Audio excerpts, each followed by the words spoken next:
শুরু করব। স্যার আমরা রেডি আছি না, উনি যখন বলবেন। চাবি তো ওনার হাতে। হ্যাঁ, গতকালও আমরা শুনেছি ঐক্য ফ্রন্টের নির্বাচনী ইশতেহারের বিষয়ে, এবং আজকে বোধহয় বিএনপিও দিচ্ছে। তো ইশতেহার হচ্ছে একটা রাজনৈতিক চর্চা, এটা নির্বাচনের সময় সব দলই দিয়ে থাকে, কিন্তু ইশতেহারে এক জিনিস লেখা থাকে, আর তারপর যখন ক্ষমতা একটা দল আসে তখন ইশতেহার থেকে অনেক দূরে চলে যায়।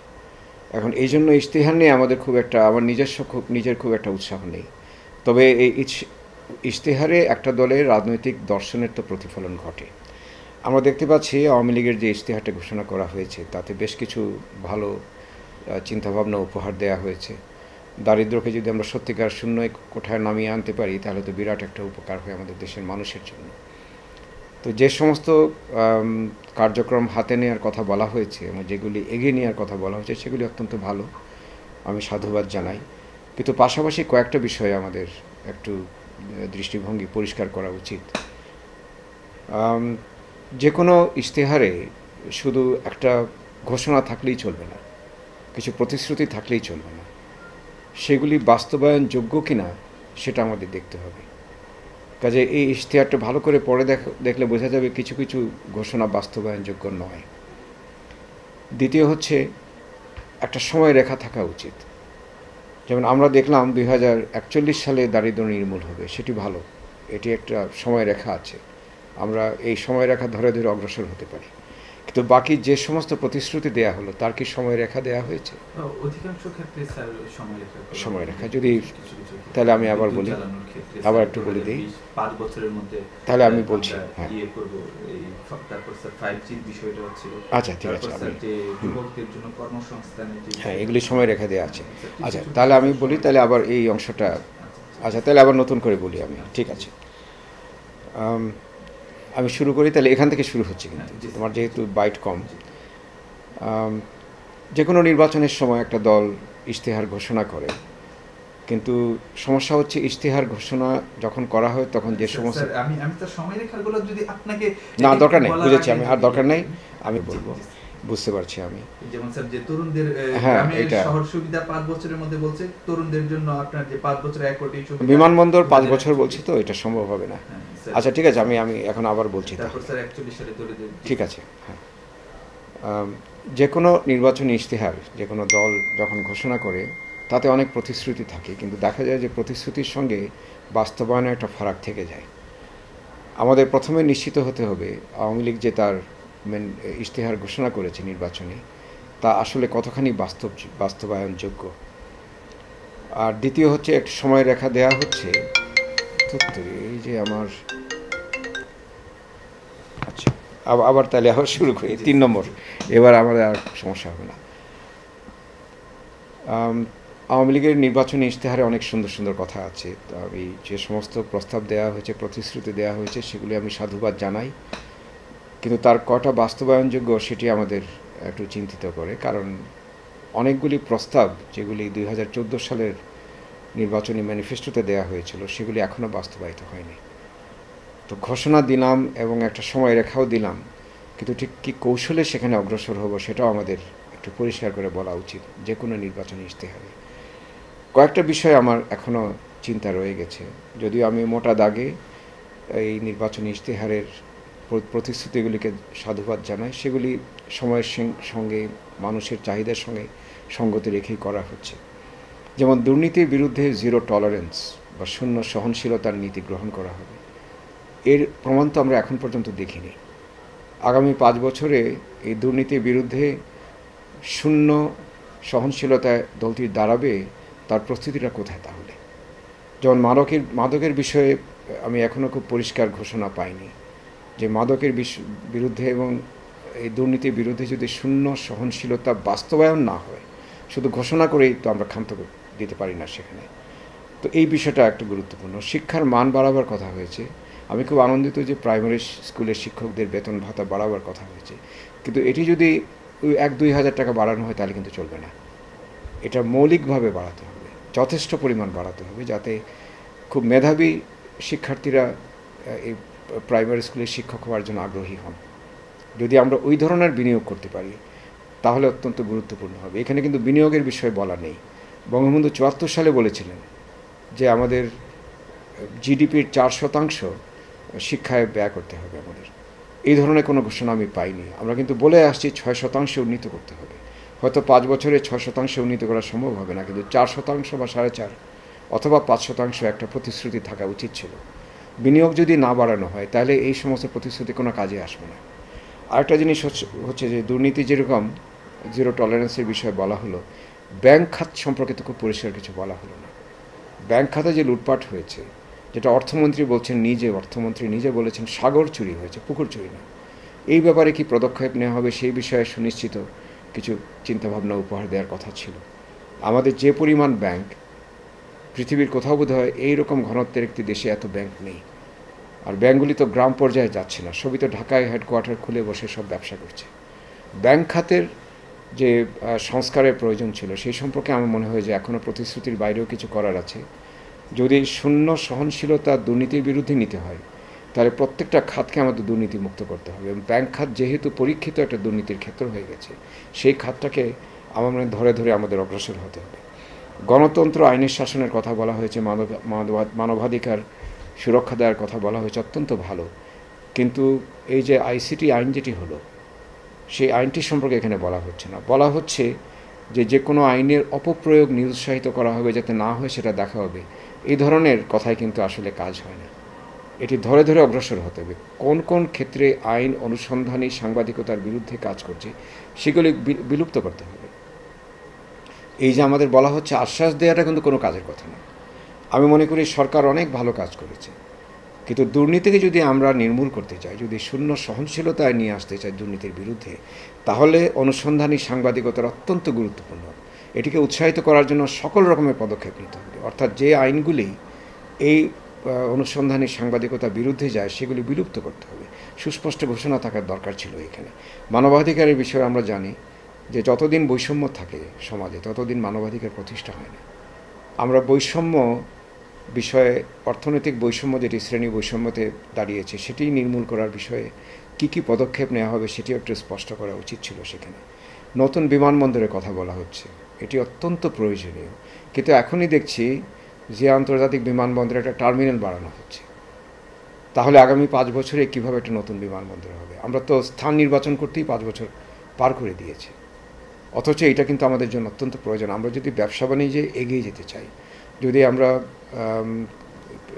পর্যটনে বাংলাদেশকে তুলে ধরতে চাই, আর আমাদের নিজেদেরও বাইরে যে প্রবেশাধিকার আছে, বিভিন্ন দেশে আমরা আমাদের মানুষজন যাতায়াত করছে, তার জন্য একটা আন্তর্জাতিক মানের বিমানবন্দর অত্যন্ত প্রয়োজন। ঘরের কাছে কলকাতা যে বিমানবন্দর, সেটা দেখেই তো আমার মনে হয় যে আমাদের কোথায় পড়ে আছে। কিন্তু এই 5 বছরে একটা বিমানবন্দর ঘোষণা দিয়ে দিলাম, কিন্তু এখন একটা বিমানবন্দরের নতুন একটা টার্মিনাল বের করতে বাড়াচ্ছি আমি, তাহলে কি এখানেই কী হবে? সেটা তো হবে না, এটা তো ঢাকা থেকে দূরে নিতে হবে। তো সেই জন্য আমি বলছি যে প্রতিশ্রুতিগুলি অত্যন্ত ভালো। আমি মনে করি যে আওয়ামী লীগ তৃণমূলে অনেক দীর্ঘদিন ধরে কাজ করছে। যে দলটি তৃণমূলে সক্রিয়, সেই দলের পক্ষে তৃণমূলের চিন্তাভাবনা ধারণ করা সম্ভব। এখানে তৃণমূলের চিন্তাগুলি প্রতিফলিত হচ্ছে, এই জন্য সাধুবাদ জানাই। কিন্তু যে বিষয়গুলি আমি তুললাম, সে বিষয়গুলি নিয়ে অনেক ঘনিষ্ঠভাবে চিন্তা করতে হবে, এবং নির্বাচনের এখনও দেরি আছে। সেই নির্বাচনের আগেই যদি ইশতেহার নিয়ে আরও এক দফা ঘোষণা আসে, আমি খুশি হব। সেখানে কয়েকটা জিনিস খুব পরিষ্কার করে বলতে হবে। দুর্নীতি নির্মূলে আমার কৌশলটা কী হবে? আমি একদিকে অনুসন্ধানী সাংবাদিকতা নিষিদ্ধ করতে বসে আছি, সেটা নিরুৎসাহিত করছি, আবার আমি দুর্নীতি নির্মূল করছি। ব্যাংক খাত সম্পর্কে আমি কোনো উচ্চবাচ্য করছি না, আবার দুর্নীতি নির্মূল করার চেষ্টা করছি। এটি তো হবে না। সংস্থাগুলিকে আমি কি আসলেই শক্তিশালী করব? দুর্নীতি দমন কমিশনকে আমি সেই শক্তি এবং সেই সামর্থ্য দিব যা দিয়ে দুর্নীতি দমন কমিশন এই দুর্নীতি নির্মূলের পক্ষে লড়তে পারবে। আমি একটা সংস্থার ট্রাস্টি বোর্ডের সদস্য, সেটি হচ্ছে টিআইবি দুর্নীতি নির্মূলে অত্যন্ত ঘনিষ্ঠভাবে কাজ করছে, কিন্তু প্রায়শই টিআইবির বিরুদ্ধে যে ধরনের প্রতিক্রিয়া হয় সরকার থেকে, সেটি তো অত্যন্ত অনাকাঙ্ক্ষিত। তো এই ইশতেহারে কি বলা হবে যে দুর্নীতি যারা নির্মূল করবে, যেমন টিআইবি, তার একটা সহযোগী শক্তি, তাদের পক্ষে আমরা থাকবো, তাদের বিপক্ষে দাঁড়াবো না, এটিও আমাদের বলতে হবে। স্যার যদি একটা বিষয় একটু বলতে চাই যে আপনার যে ইশতেহারটা আপনি এখন পর্যন্ত যে তথ্যগুলো পেলেন সেখানে কি নতুন কিছু দেখতে পাচ্ছেন নাকি যে সরকারের যে এতদিনের যে যেভাবে পরিচালনা করে আসছে সরকার সেটারই ধারাবাহিকতা না কোনো নতুন ধারাবাহিকতা আছে, কিছু কিছু নতুন চিন্তা আছে, যেমন গ্রাম উন্নয়ন বিষয়ে একটা নতুন চিন্তা আমি দেখতে পাচ্ছি। কিন্তু এখানে সতর্ক হতে হবে, গ্রাম আমরা শহর করতে পারি না, গ্রামকে গ্রাম থাকতেই হবে, কিন্তু গ্রামে শহরের যত সুযোগ সুবিধা সেগুলি দিলে আমার মনে হয় যে গ্রাম সত্যিকার অর্থে সতেজ হবে। যেমন আমি যদি প্রাইমারি স্কুলগুলিকে উন্নীত করি, আমি যদি ইউনিয়ন স্বাস্থ্য কমপ্লেক্সটাকে অত্যন্ত বড় একটা মাপে পরিণত করতে পারি, তাহলে গ্রামের সত্যিকার অর্থে প্রাণ ফিরে আসবে। আর এই পাশাপাশি আমি এটাও বলি যে আমাদের স্বাস্থ্য খাত নিয়েও কিছু বলা উচিত ছিল, যেমন এই যে প্রাইভেট প্র্যাকটিস, এটি আসলে নিরুৎসাহিত করা হবে কিনা, সরকারি হাসপাতালগুলি স্বয়ংসম্পূর্ণ হবে কিনা, প্রত্যেক উপজেলায় একটা ভালো হাসপাতাল সরকার বলছে তৈরি করে দিবে, কিন্তু সেটাই কি স্বয়ংসম্পূর্ণ হবে নাকি এর পাশাপাশি প্রাইভেট প্র্যাকটিস চলবে। এত যে ক্লিনিক, এই ক্লিনিকগুলি সম্পর্কে সরকার একটা পলিসি থাকা উচিত, যেমন সরকারের ওষুধ নীতি আছে, এটা ক্লিনিক নীতিও থাকা উচিত। এই বিষয়টা আমার মনে হয় যে আরও একটু ঘনিষ্ঠভাবে দেখার সুযোগ আছে। তবে আমি মনে করি যে বর্তমান যে কাজগুলি চলছে সেগুলি এগিয়ে নিতে পারলে আমরা অনেক দূর যেতে পারবো। আমাদের বিদ্যুতের উন্নতি হচ্ছে, শিক্ষার বিস্তার ঘটছে, এই চলমান প্রক্রিয়া, কিন্তু তার পাশাপাশি মান উন্নয়ন করতে হবে, বিদ্যুতের মানটাও বাড়াতে হবে। এর অর্থে যে সস্তায় বিদ্যুৎ এবং সবুজ বিদ্যুৎ, অর্থাৎ পরিবেশ বান্ধব যে বিদ্যুৎ ব্যবস্থা সেটি আমাদের চালু করতে হবে। কয়লা ভিত্তিক বিদ্যুৎ কেন্দ্র চালু করাটা উচিত নয়। সেজন্য আমার মনে হয় এখানে একটা ঘোষণা থাকা উচিত যে বিদ্যুৎ আমরা দেব, কি বিদ্যুৎ হবে পরিবেশ বান্ধব, জ্বালানি দেব কিন্তু জ্বালানি হবে পরিবেশ বান্ধব। বুলেট ট্রেনের কথা বলে হচ্ছে, সেই বুলেট ট্রেন খুবই ভালো হয় যদি আমরা করতে পারি, কিন্তু সেটি কি 5 বছরে হবে? আমরা কি সেই লক্ষ্যে কাজ শুরু করেছি? এবং আমাদের রেল মন্ত্রণালয় কি সেরকম একটা ক্ষমতাপ্রাপ্ত একটা মন্ত্রণালয় যেখানে অত্যন্ত মেধাবী মানুষের সম্মেলন ঘটছে, নাকি চলমান প্রক্রিয়া শুধু গা ভাসিয়ে দিচ্ছে? আমাদের এই বিষয়টা ইশতেহারে বলা উচিত ছিল। তারুণ্য নির্ভর একটা ভবিষ্যতের জন্য যেখানে যেখানে তরুণরা উদ্যোক্তা এবং যারা প্রতিভাবান উদ্ভাবনী শক্তির অধিকারী, তাদের সমাবেশ ঘটিয়ে আমাদের এই যে সমস্ত উন্নয়ন কার্যক্রম আছে সেগুলিকে পুনর্মূল্যায়িত করা হবে, সেখানে মান সঞ্চারণ করা হবে।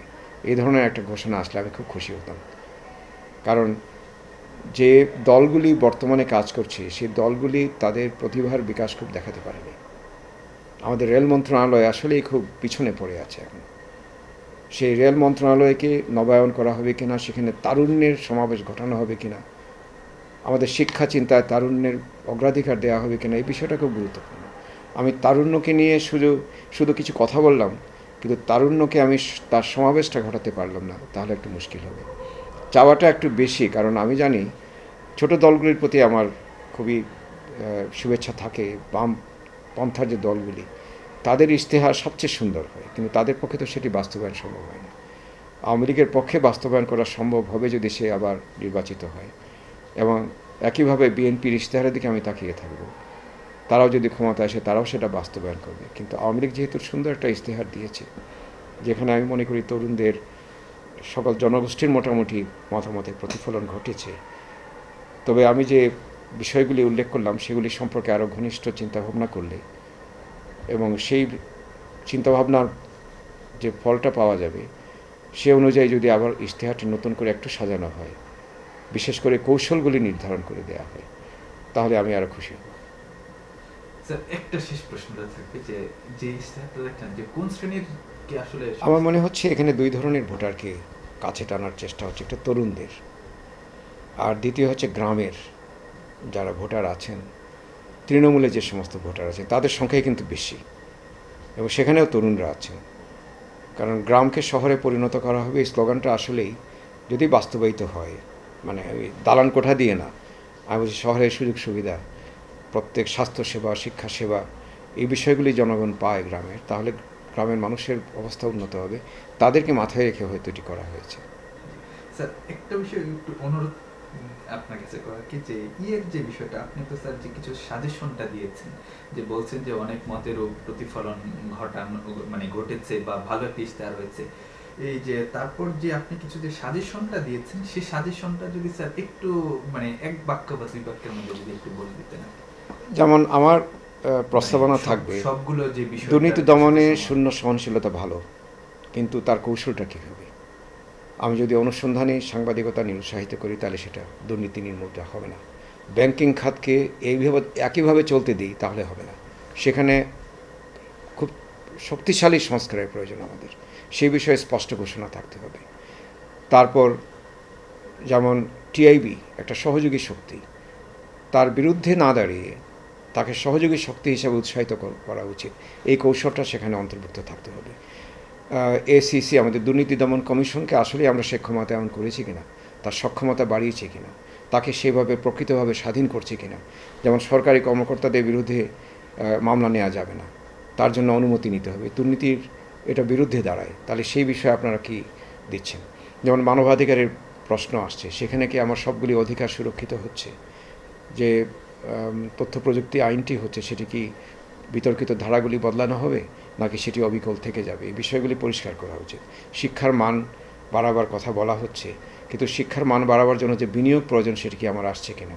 বঙ্গবন্ধু 1974 সালে বলেছিলেন যে আমাদের জিডিপির 4% শিক্ষায় দেওয়া উচিত, সেখানে আমরা এখনও 2% দিচ্ছি। যদি 4%, 6%-এর দিকে আমরা না যাই তাহলে বিনিয়োগ পাবো না। বিনিয়োগ যদি না হয় তাহলে শিক্ষার মান বাড়বে না, তাহলে তো শুধু বিস্তার নিয়ে আমাদের সন্তুষ্ট থাকতে হবে। অর্থাৎ ঘোষণায় যে বিষয়গুলি বলা হচ্ছে, প্রতিশ্রুতি যেগুলি দেওয়া হচ্ছে, সেগুলি বাস্তবায়নের জন্য কৌশলগুলিও একই সঙ্গে নির্ধারণ করা উচিত।